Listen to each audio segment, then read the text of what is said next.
Welcome back again friends, आपके अपने YouTube channel mastermind Sameer में। तो दोस्तों, आज हम बात करने वाले हैं रोग निदान के अंदर कॉमन रूप किस तरह से लिखना है, कॉमन पूर्व रूप किस तरह से लिखना है और किस तरह से आपको कॉमन लक्षण लिखना है, रूप लिखना है। तो दोस्तों, एक बात मैं आपको स्पेसिफिक समझा देना चाहता हूं कि किसी भी डिजीज के पूर्व रूप आप कॉमन नहीं लिख सकते, क्योंकि हर डिजीज के इंडिविजुअल पूर्व रूप अलग अलग होते हैं। तो इस वीडियो में मैं आपको कॉमन पूर्व रूप नहीं बताऊंगा, आपको कॉमन पूर्व रूप नहीं याद करना है, आपको हर डिजीज के अलग अलग स्पेसिफिक पूर्व रूप याद करने पड़ेंगे। लेकिन इस वीडियो में मैं आपको कॉमन निदान और कॉमन लक्षण बता दूंगा कि किस तरह से आपको डिजीज में कॉमन निदान लिखना है और कॉमन लक्षण लिखना है। दोस्तों, आपको एक चीज ध्यान रखना है कि आप जहां तक हो सके डिजीज के जो स्पेसिफिक दे रखे हैं वही निदान याद करें, वही लक्षण याद करें। यदि आपको इमरजेंसी में अगर डिजीज मिक्स हो जाती है, आपको समझ में नहीं आ रहा है कि हमें क्या लिखना है, तब जाके आपको ये ट्रिक यूज करना है। तो दोस्तों, बने रहिए वीडियो के लास्ट तक, ताकि मैं आपको समझा सकूं कि कोई भी डिजीज अगर रोग निदान में पूछी जाती है तो आप किस तरह से उसके कॉमन रूप लिख सकते हैं, किस तरह से कॉमन निदान लिख सकते हैं। तो दोस्तों, यहां पर एक चीज और ध्यान रखें कि आपको जो डिजीज आप कॉमन रूप लिख रहे हैं, कॉमन निदान लिख रहे हैं, उसके लिए आपको उस डिजीज के अंदर भेद याद होना जरूरी है कि उसके अंदर क्या भेद है। दूसरी चीज, उसके अंदर आपको यह ध्यान रखना है कि वह डिजीज कौन से दोष प्रधान है, ताकि हम आसानी से उसके निदान और कॉमन रूप लिख सकें। तो दोस्तों, बात करते हैं कॉमन निदान याद करने के बारे में। तो सबसे पहले बात करते हैं वात दोष के बारे में। तो दोस्तों, सबसे पहला आप कॉमन निदान लिख सकते हैं कि वातवर्धक आहार विहार के सेवन करने से, तो वातवर्धक आहार का सेवन किया जाए या वातवर्धक विहार का सेवन किया जाए तो हमेशा वात बढ़ेगा और डिजीज उत्पन्न करेगा। तो पहला कॉमन निदान आप इस तरह से लिख सकते हैं कि वातवर्धक आहार विहार का सेवन।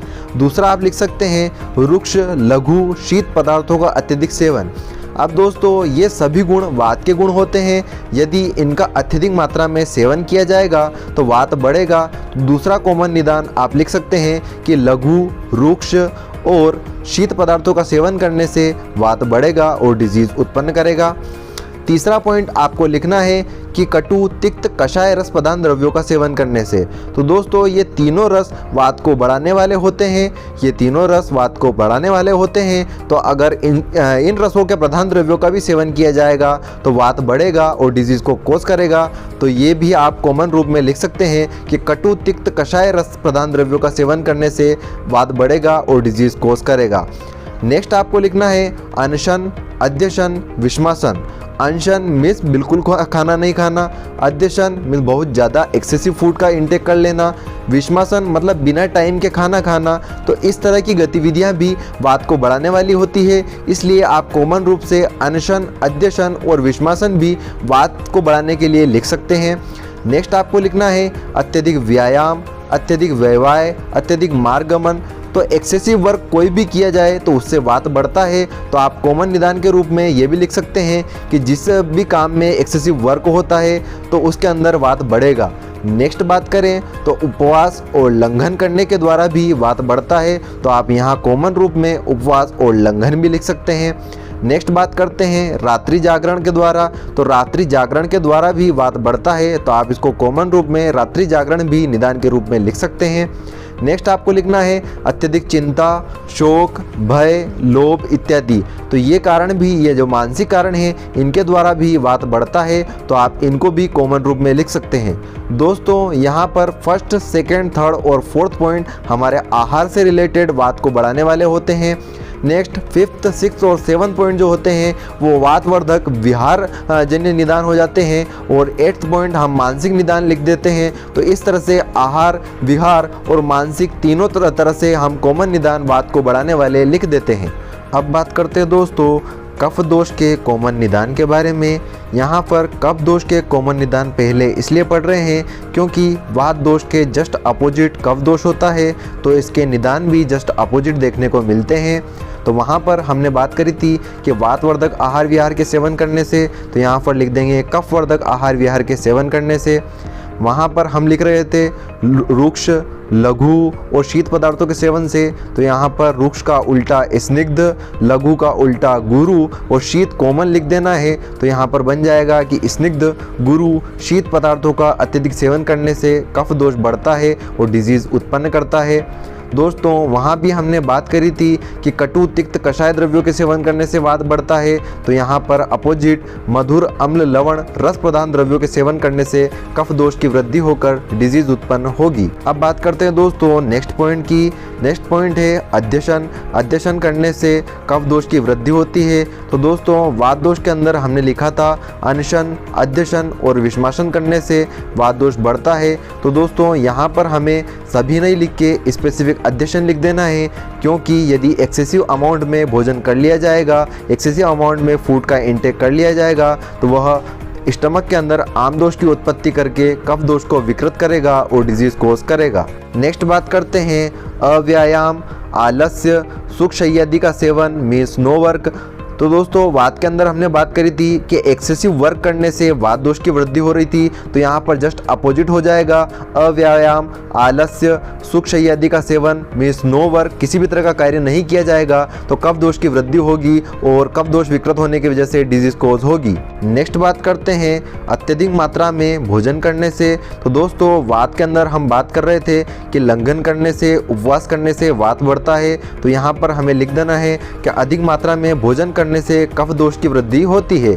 नेक्स्ट बात करते हैं, वहाँ पर हमने वात के अंदर बात करी थी कि रात्रि जागरण के द्वारा वात बढ़ता है, तो यहाँ पर हम लिख देंगे दीवा स्वप्न के द्वारा कफ दोष की वृद्धि होती है और डिजीज कोज होती है।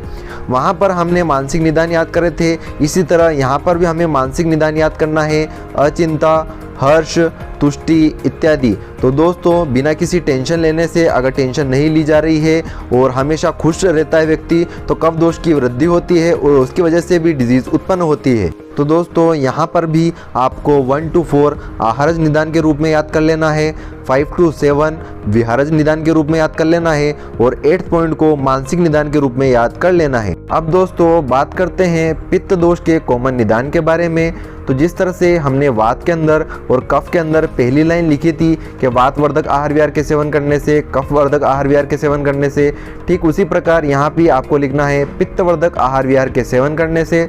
दूसरा पॉइंट आपको लिखना है उष्ण, तीक्ष्ण, विदाही पदार्थों का अत्यधिक सेवन करने से। तो दोस्तों ये जो गुण हैं ये पित्त के गुण हैं और पित्त के गुणों युक्त यदि आहार किया जाएगा तो पित्त बढ़ेगा और डिजीज उत्पन्न करेगा। तो हमने यहाँ पर लिख दिया उष्ण, तीक्ष्ण, विदाही पदार्थों का अत्यधिक सेवन। नेक्स्ट पॉइंट की बात करें तो कटु, अम्ल, लवण रस प्रधान द्रव्यों का सेवन करने से।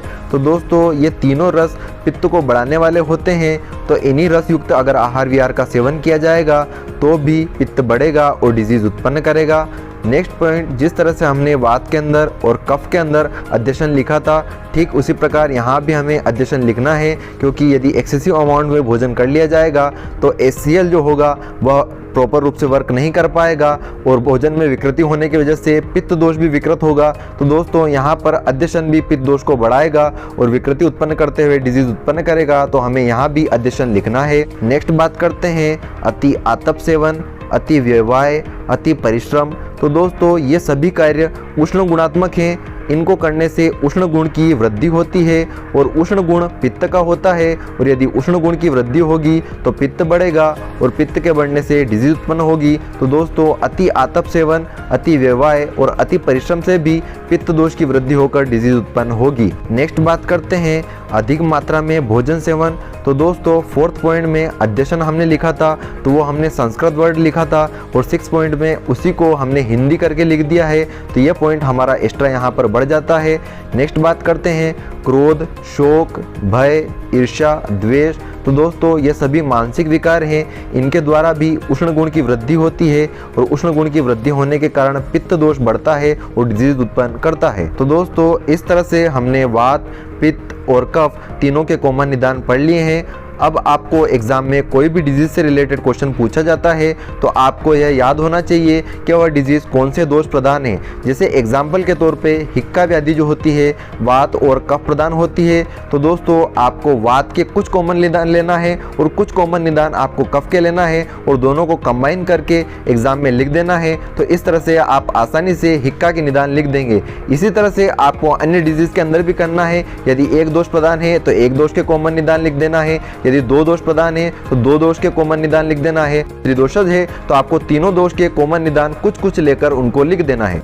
नेक्स्ट बात करते हैं दोस्तों कॉमन लक्षण के बारे में, रूप के बारे में, तो दोस्तों यदि आपको डिजीज के अंदर वात, पित्त, कफ और द्वंद्वज या सन्निपातज या त्रिदोषज भेद देखने को मिलते हैं और आपको उनके लक्षण याद नहीं है या थोड़े कम याद हैं, तो आप उनमें उत्पन्न होने वाले कुछ कॉमन लक्षण को लिख सकते हैं, जिनके बारे में मैं आपको बताता हूं। तो दोस्तों यदि आपको डिजीज के अंदर वातज भेद देखने को मिलता है तो उसके अंदर कॉमन लक्षण के रूप में आप सबसे पहले लिख सकते हैं शूल और पीड़ा। तो दोस्तों शूल भी अलग अलग टाइप का हो सकता है, आप डिजीज़ का विचार कर लें। यदि शिरोगत रोग है तो आप शिरोशूल लिख सकते हैं, अगर हृदयगत पीड़ा है तो हृदय शूल लिख सकते हैं, यदि उदरगत रोग है तो उदर शूल लिख सकते हैं। तो इस तरह से अलग अलग रीजन वाइज आप अलग अलग शूल और पीड़ा के बारे में बता सकते हैं।